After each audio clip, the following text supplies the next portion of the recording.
Today I'm going to be telling pretty much the story of how I turned around my grades in college. There's no one size fits all solution to doing well in school. However, in my college school experience, I was able to turn my GPA from a 1.7 to a 3.75. It's a kind of story mixed in with some tips and tricks for how I think you can do well in any school scenario, since that's like where I seemed to thrive academically. Since then, my life has been a complete clusterfuck, but yeah, I did really well in school, and that's all that I've got going for me. Anyway, so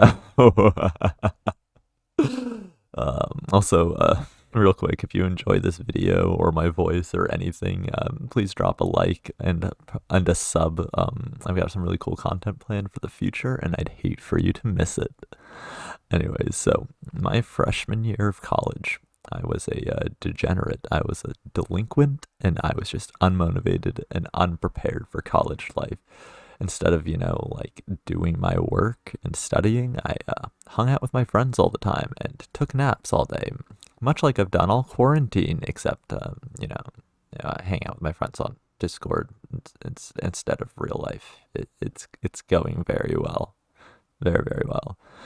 Anyways, so at the first end of my first semester, freshman year, my GPA was 1.77, which meant that I pretty much failed a lot of my classes. I got an F.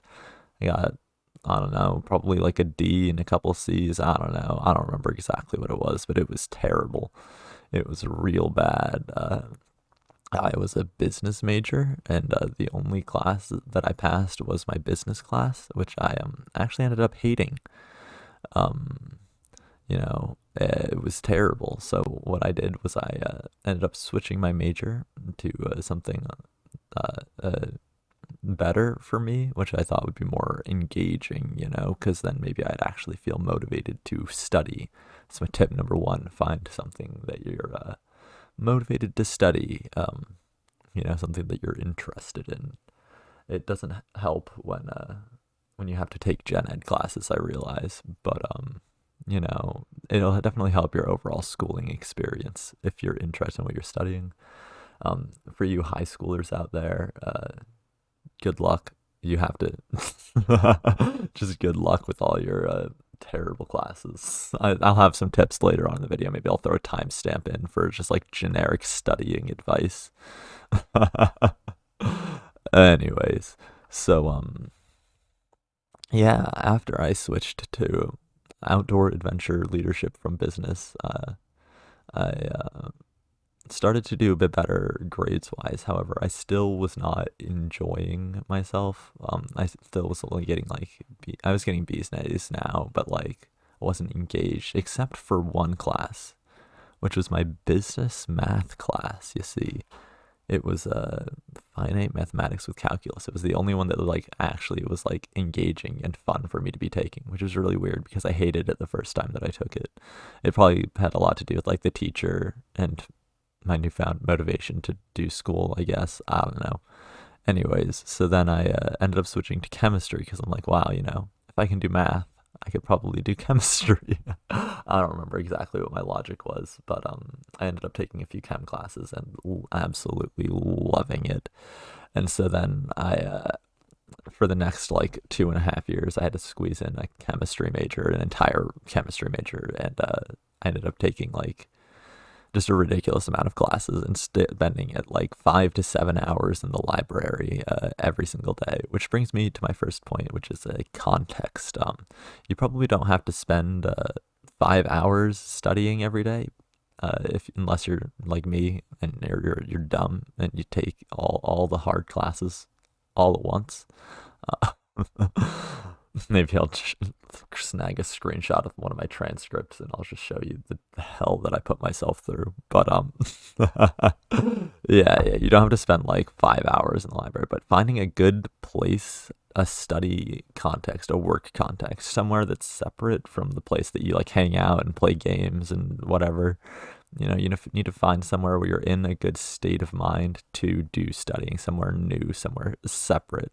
That's what really helped me, at least, so that you can like kind of separate your work life from your studying life, like I had the library for a while, and then I had just like these random booths in the science building on campus in my college.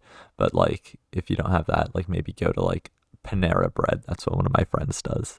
And just study there. I study at a cafe, study somewhere away from like your home and your desk where you're meant to be having fun. I know that doesn't help here in quarantine. Maybe just find a different part of your house to go to. Anyways, so let's see. Yes. Looking at my note sheet here. The next piece of advice is drugs.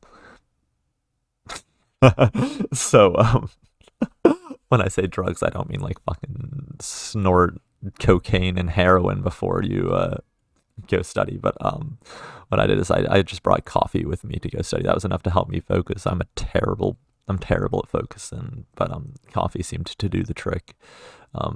If coffee doesn't work for you or you don't want to drink caffeine, maybe like ask your doctor about different drugs that will help you focus. I don't know. Maybe take some extra B vitamins. I'm not sure. I'm no doctor. I don't know how to help with the focus, because that's a big problem that I had, was like just not being able to focus while I was studying. Right. And yeah. So drugs. Drugs can help with that. Medication, if you like that better. If you prefer that phraseology. Anyways. And a couple of more tips of advice that I have are learn to teach yourself, because the thing is, you've got teachers and all kinds of resources at college, right? But in the real world, they're probably not going to be there for you. It sucks. And if you learn to teach yourself in college, you don't have to learn that when you get to your first job and then discover that absolutely none of what you learned in college applies at all, and you spend like $100,000 on a piece of paper for absolutely nothing. Just to pad your resume. Anyways, so yeah, learn to teach yourself in college while you still have the chance, while you still have the resources available to you. Because the last tip is don't be afraid to ask for help. There's probably a tutoring system through your school. You got your teachers, you got their office hours, you can go meet them after class and whatever. Don't be afraid to ask questions during lectures. I know it's scary, but everybody has questions, and the teacher will love you if you have questions, I'm sure. Teachers love answering questions, and I don't know. Yeah, I think that's it. Yeah. Oh, also, yeah, on the don't be afraid to ask for help bit, I'm going to be starting tutoring streams hopefully soon, where once a week I like tutor people in chemistry live on stream, and it'll be fun. So if you're taking a chemistry class or a biology class or a math class, you should consider stopping by. Drop a comment with your chemistry questions. Oh my god, that'd be so exciting. Anyway, I think that's going to be it. Thanks for watching the video. I hope some of my tips and advice helped you and my story was engaging. Subscribe. Thanks. Bye.